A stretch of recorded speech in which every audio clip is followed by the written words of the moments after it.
Model paper अर्धवार्षिक परीक्षा गणित कक्षा 10। इसमें बहुविकल्पीय क्वेश्चन है। पहला क्वेश्चन कह रहा है दिया गया लासा 132,288 का लासा दिया हुआ है 3,168, तो मासा ज्ञात करना है। तो हमें मासा ज्ञात करना है तो 132 और 288 का हमें मासा ज्ञात करना है। तो इसका हम क्या करते हैं, गुणनखंड कर लेते हैं। गुणनखंड करने पर आ जाएगा आपका 2 गुणे 2 गुणे 3 गुणे 11 हो जाएगा। और इसमें आपका आ जाएगा 288 का गुणनखंड करेंगे 2 गुणे 2 गुणे 3 गुणे 11। मासा किसे कहते हैं, सर्वभाज्य कहते हैं, सर्वभाज्य कहते हैं। तो सर्वभाज्य में आपका मासा हो जाएगा 2 गुणे 2 गुणे 3।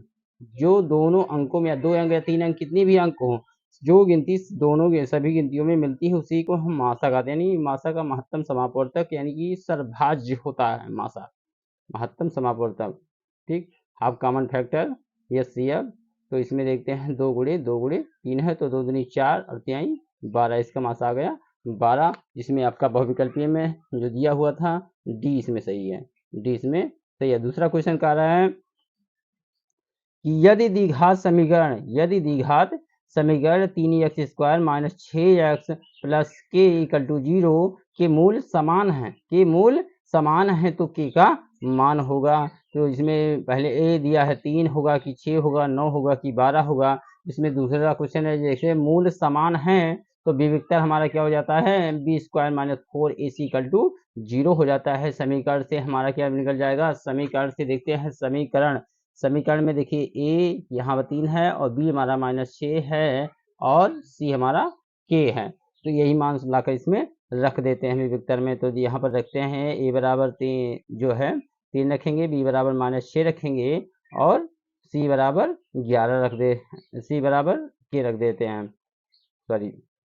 तो यहाँ पर हो जाता है विविधता, बी के जगह पर क्या रखेंगे, -6 का स्क्वायर कर देते हैं, -4 गुणे ए का मान 3 है 3 रख देते हैं और के का मान यहाँ जो है सी का मान के है तो के रख देते हैं। ठीक, बराबर 0 कर देते हैं। तो हो जाता है हमारा क्या, 6 का वर्ग करेंगे तो 36 हो जाएगा और यहाँ पर 4 के 12 के हो जाएगा। तो 36 माइनस 12 के इक्वल टू 0। तो यहाँ पर देखते हैं कि 36 जो है अचर पद, इसको बछांदर कर देते हैं, 12 के बराबर हो जाएगा 36, लेकिन इधर पॉजिटिव है इधर हो जाएगा नेगेटिव में, तो माइनस से माइनस दोनों हमारा कैंसिल हो जाएगा। तो के बराबर हो जाएगा 12/36 हो जाएगा और इसमें भाग देंगे 12 से तो हो जाएगा 3, यानी के का मान आ गया 3 इसमें। तो इसमें बहुविकल्पी में देखते हैं कौन सा सही था, के बराबर 3 यानी कि पहला सही है। तीसरा क्वेश्चन कह रहा है कि एक पेंडुलम 30 अंश के कोण पर झूल रहा है तथा यह 8.8 सेंटीमीटर लंबा एक चाप बना रहा है। पेंडुलम की लंबाई क्या होगा, तो ए में दिया है 16.8 सेंटीमीटर होगा और फिर कह रहा है 16 सेंटीमीटर होगा, सी में कह रहा है कि 12.6 सेंटीमीटर होगा और डी में कह रहा है 15 सेंटीमीटर होता है। चलिए हम सॉल्व करते हैं कैसे क्या होता है। तो इसमें देखते हैं तीसरा क्वेश्चन, कोण बराबर क्या होता है, चाप बटे त्रिज्या होता है। कोण बराबर क्या होता है, कोण बराबर होता है चाप बटे त्रिज्या। तो यहाँ से हमें त्रिज्या यानी कि पेंडुलम हमें ज्ञात करना है, तो त्रिज्या बराबर हो जाएगा चाप बटे कोण। क्योंकि चाप मुझे दिया हुआ है कितना, 8.8 चाप दिया हुआ था इसका। तो इसमें हम इसको जो थीटा दिया है इसको हम कन्वर्ट कर देते हैं पाई में। तो ये हो जाता है आपका थीटा बराबर 30 अंश हो तो ये हो जाएगा 30 गुणे पाई/180 अंश, यानी कि ये आपका आ गया पाई/, कोण यहाँ पर आ गया पाई/6। तो इसमें रख देते हैं। तो चाप का मान है 8.8 बटे पाई/6। तो यहाँ पर हम 8.8 गुणे 6 यानी कि बटे का जब बटे होता है तो ऊपर जाकर गुणा हो जाता है, ये भिन्न का नियम कहता है। उसके बाद हम क्या करते हैं, पाई का मान 22/7 रख देते हैं और 22/7 बटे का बटे यहाँ 7 हो जाएगा तो ऊपर जाकर ये भी गुणा हो जाएगा। अब इसको हम हल कर देंगे तो आ जाएगा हमारा 16.8 सेंटीमीटर, यानी कि इसमें बहुविकल्पीय में देखते हैं कौन सा सही था, इसमें ए सही है, ए सही है। उसके बाद चौथा क्वेश्चन का क्या कह रहा है, चौथा क्वेश्चन कह रहा है 10 व्यक्तियों का भार का समानांतर माध्य, 10 व्यक्तियों का भार का समानांतर माध्य कितना है, 45.6 किलोग्राम है। तो उनके भारों का योगफल ज्ञात कीजिए, उनके भारों का योगफल ज्ञात कीजिए। तो समानांतर माध्य बराबर क्या होता है? समानांतर माध्य बराबर होता है सभी के भारों का योगफल, सभी का योगफल बटे कुल संख्या होता है। सिंपल सी बात है। अगला क्वेश्चन है, तो समानांतर माध्य बराबर क्या दिया हुआ है क्वेश्चन में? 45.6 किलोग्राम दिया है। कुल संख्या क्या दिया है? 10 व्यक्ति हैं। तो समानांतर माध्य बराबर क्या होगा? भारों का योगफल बटे कुल संख्या हो जाएगा। समानांतर माध्य जो है 45.6 हो जाएगा बराबर भारों का योगफल बटे कुल संख्या 10 है। तो भारों का योगफल हमें याद करना है। भारों का योगफल बराबर ये इसमें जाकर गुणा हो जाएगा 456 किलोग्राम। 456 किलोग्राम। देखते हैं इसमें कौन सा सही है? पहला सही है इसमें भी। ठीक। अगला क्वेश्चन आ रहा है, द्विघात समीकरण 3x² - 4x = 0 के मूलों का गुणनफल है। मूलों का गुणनफल है। तो इसमें देखते हैं इसका अगला जो आंसर है, तो ये आपका आ जा रहा है,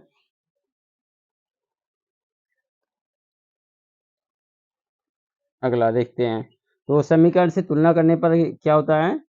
समीकरण का तुलना करने पर हो जाएगा आपका ए बराबर आपका आ जाएगा 3 और बी बराबर -4 हो जाएगा और सी बराबर हो जाएगा 0। तो मूलों का गुणनफल हो जाएगा C/A बराबर क्या हो जाएगा? सी का मान 0 बटे 3 = 0 हो जाएगा और देन 3 शून्य शून्य हो जाएगा, यानी कि 0 हो जाएगा। तो मूलों का गुणनफल हो जाएगा यहाँ पर 0। इसमें बहुविकल्पीय देखते हैं। बहुविकल्पीय में कौन सा क्वेश्चन है? इसमें पांचवें का देखते हैं, पहला, यानी इसमें भी ये सही है। मूलों का गुणनफल तो वैसे ही यहीं से देखने में आ रहा था कि मूलों का गुणनफल अल्फा इंटू बीटा जो है C/A होता है। तो आपका वैसे ही दिख रहा था कि सी में 0 है तो C/A होता है। तो यहाँ पर C/3 0.3 हो जाएगा, तो ऐसे ही 0 हो जा रहा था। अगला क्वेश्चन कर रहा है कि के किस मान के लिए इस समीकरण युग्म 2x + 3y = 5 और 4x + ky = 10 के अपरिमित रूप से अनेक हल हैं। अपरिमित रूप से अनेक हल हैं। यदि ये आपका उससे दो चर वाले रेखीय समीकरण से लिया गया है। इसमें देखेंगे कैसे ये आपका छठवां क्वेश्चन सॉल्व हो रहा है। तो छठवें क्वेश्चन में हम देखते हैं कि जब निकाय के अनेक हल होंगे तब यदि हमारा क्या हो जाएगा? A1/A2 बराबर B1/B2 C1/C2 सभी इक्वल हो जाएंगे। इसमें देखेंगे कि A1 बराबर कितना दिया है? 2, B1 बराबर 3 दिया, C1 बराबर 5 दिया है। तो A2 बराबर 4, B2 बराबर के, C2 बराबर 10 दिया है। जिसमें हमारा A1/A2 तो यहाँ हो जाएगा 2/4, यहाँ हो जाएगा 3/k बराबर यहाँ हो जाएगा 5/10। तो इसमें हमें के का मान याद करना है। तो दो पद को हम ले लेते हैं। तो 2/4 बराबर 3/k हो जाएगा। तो इसमें तिरिया कॉन्जुगेट गुणा हो जाता है, यानी तिरछा गुणा हो जाएगा।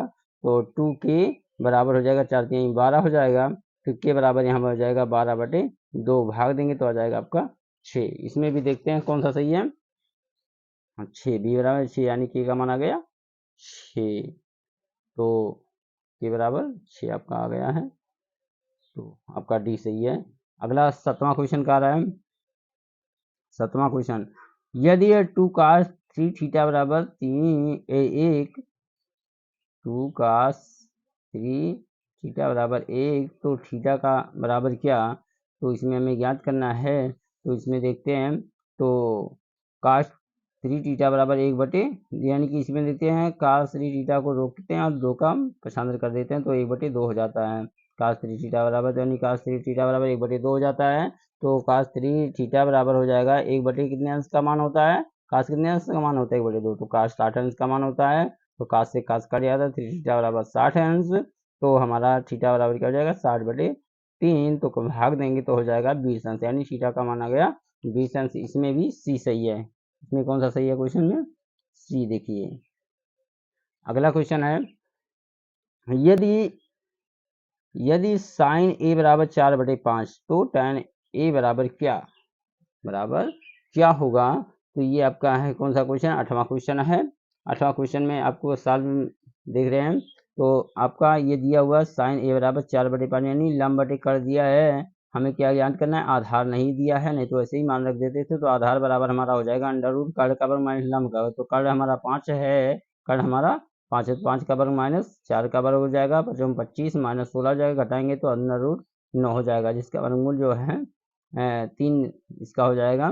तो यहाँ पर आपका आ गया आधार, आधार आपका आ गया 3, आधार आपका आ गया 3। तो हमारा tan बराबर हो जाएगा लंब बटे आधार। तो आपका लंब देखिए यहाँ से दिया हुआ 4 और आधार हमारा आया है 3, यानी tan a बराबर हो गया 4/3।